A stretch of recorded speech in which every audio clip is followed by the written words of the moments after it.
تو اس رمضان المبارک کے مہینے میں کم از کم 2-3 باتیں ہیں جن کا اہتمام اللہ تبارک و تعالیٰ کرنے کی توفیق عطا فرمائے کہ عام دنوں میں اگر جو نفلی نمازیں پڑھنے کا موقع نہیں ملتا یا توفیق نہیں ہوتی، ان نفلی نمازوں کا کم از کم رمضان میں اہتمام کر لیں. مثلا تہجد، آخر رات میں اللہ تبارک و تعالیٰ کی بارگاہ میں کھڑے ہو کر نماز ادا کرنا، یہ اتنی عظیم عبادت ہے اور اس کے اتنے عظیم فوائد ہیں، اور اس کے ذریعے انسان کی روح کو اتنی ترقی ملتی ہے کہ جو اور کسی عمل سے نہیں ملتی، کسی نفلی اور عمل سے نہیں ملتی. لیکن عام دنوں میں ہم لوگ بکثرت اس عبادت سے محروم رہتے ہیں، کیونکہ زندگی کا ڈھانچہ ایسا بن گیا ہے، ایسا برا ڈھانچہ بن گیا ہے کہ رات جو اللہ تعالی نے سونے کے لیے بنائی ہے وہ آدھے سے زیادہ جاگنے میں گزر جاتی ہے. 12-1 بجے سے پہلے لوگ سوتے نہیں، اور صبح کو 12 بجے سے پہلے کاروبار شروع نہیں ہوتا. 12-1 بجے سے یہ ایسی مصیبت کھڑی ہو گئی ہے کہ جس نے ہماری پوری زندگی کا نظام بدل کے ڈال دیا ہے. اس کا نتیجہ یہ ہے کہ آخر شب میں اٹھنا تو کجا، فجر کی نماز کے بھی لالے پڑ جاتے. لہذا عام دنوں میں توفیق نہیں ہوتی تہجد کی نماز کی، لیکن رمضان کے مہینے میں آدمی کو اپنی پیٹ کی خاطر آخر میں اٹھنا پڑتا ہے. سحری کھانے کے لیے لازماً اٹھنا پڑتا ہے. اگر روزہ رکھنا ہے تو صبح کو فجر سے پہلے سحری کھانا ضروری، اور اس کے لیے اٹھنا ہے. تو جب اٹھنا ہی ہے تو اس سے آدھا گھنٹہ پہلے اٹھ جاؤ، اور آدھا گھنٹہ پہلے اٹھ کر اس میں 8 رکعتیں تہجد کی پڑھ لو.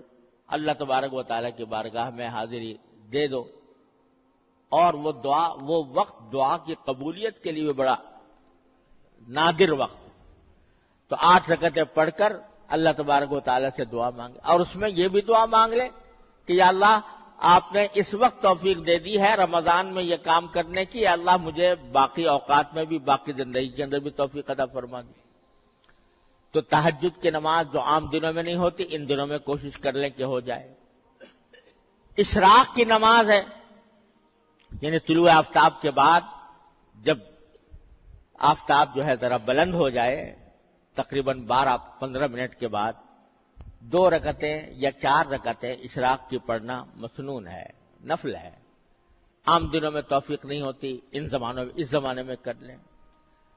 مغرب کے بعد 6 رکعتیں، اور 6 سے لے کر 20 رکعتوں تک ثابت ہے، جس کو نماز اوابین عام طور سے کہا جاتا ہے.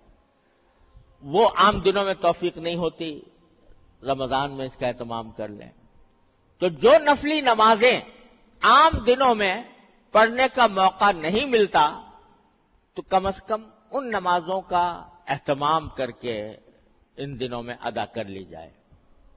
ایک بات. دوسری بات یہ کہ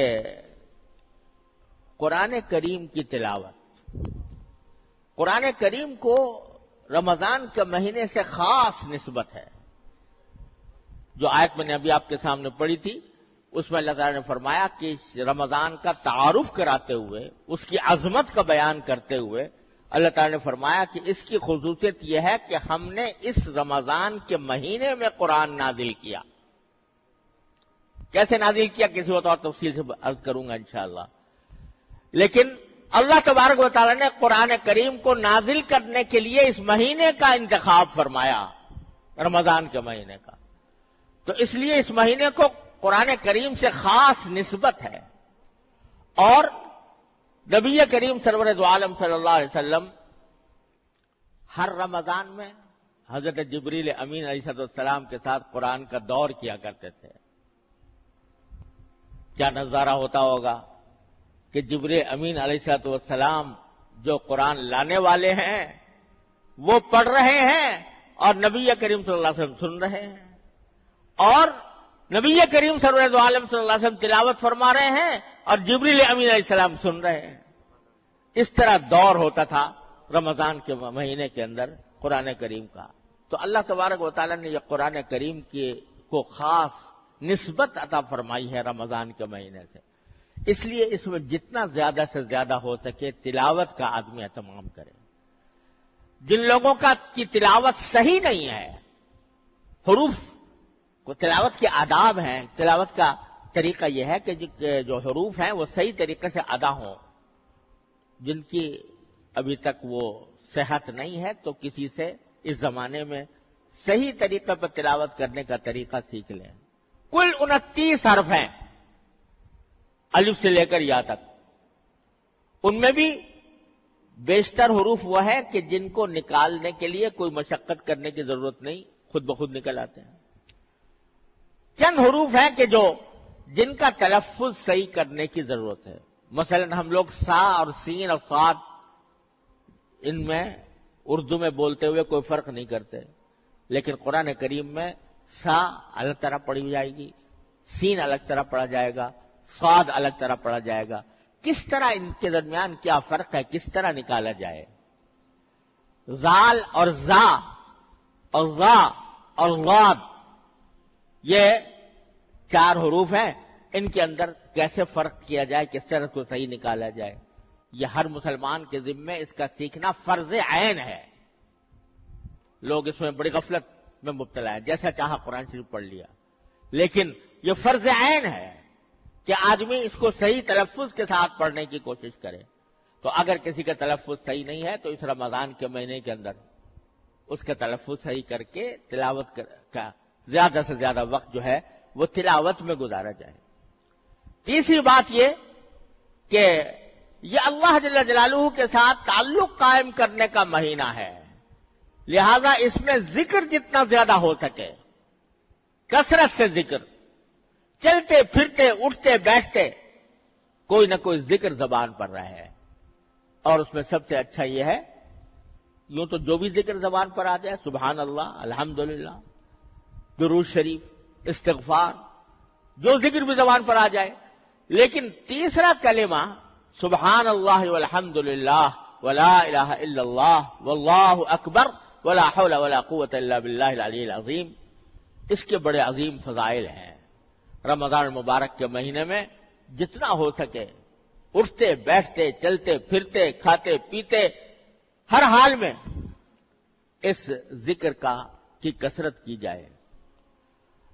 اور بھائی چوتھی بات یہ کہ اللہ تعالی نے یہ مہینہ دعاؤں کا مہینہ بنایا، دعاؤں کا مہینہ، کہ اس میں اللہ تبارک و تعالیٰ کی طرف سے دعا کی قبولیت کے دروازے کھلے ہوتے ہیں۔ تو دعائیں کثرت سے کرو اللہ تبارک و تعالیٰ کے بارگاہ میں، اور اللہ تعالیٰ کی رحمت یہ ہے کہ اگر اپنے کسی دنیاوی مقصد کے لیے بھی دعا کرو گے، وہ بھی اللہ تعالیٰ کے ہاں عبادت لکھی جاتی ہے، اس پر بھی اجر و ثواب ملتا ہے۔ آپ کہو یا اللہ میرا قرضہ جلدی ادا کرا دیجئے، تو دعا تو مانگ رہے ہو اپنا قرض ادا کرانے کی، لیکن اس عمل کے اوپر براہ راست اس دعا کے اوپر ثواب مل رہا ہے۔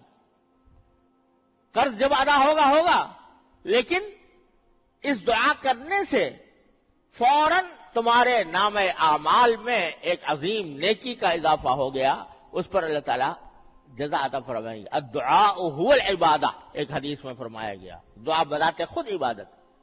اپنے روزگار کے لیے دعا مانگ رہے ہو، اپنی معاشی خوشحالی کے لیے دعا مانگ رہے ہو، لیکن یہ دعا بذات خود عبادت لکھی جا رہی ہے، اللہ تبارک و تعالیٰ کے یہاں سے اس کا اجر مل رہا ہے۔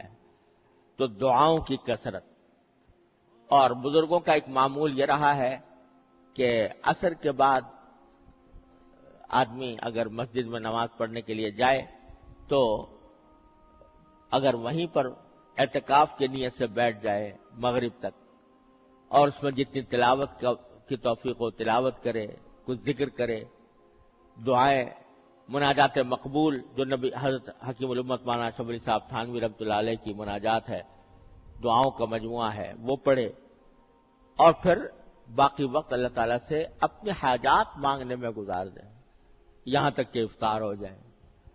تو اس کے ہمارے بزرگوں کا یہ معمول رہا ہے اور اس معمول سے کہ بڑے انوار و برکات ہیں.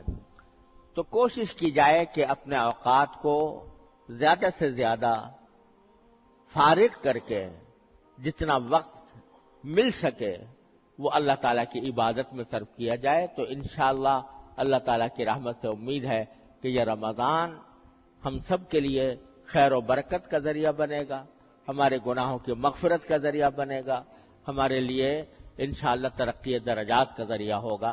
اللہ تبارک و تعالیٰ اپنے فضل و کرم سے اپنی رحمت سے ہم سب کو اس کی توفیق عطا فرمائے. وآخر دعوانا الحمدللہ رب العالمین.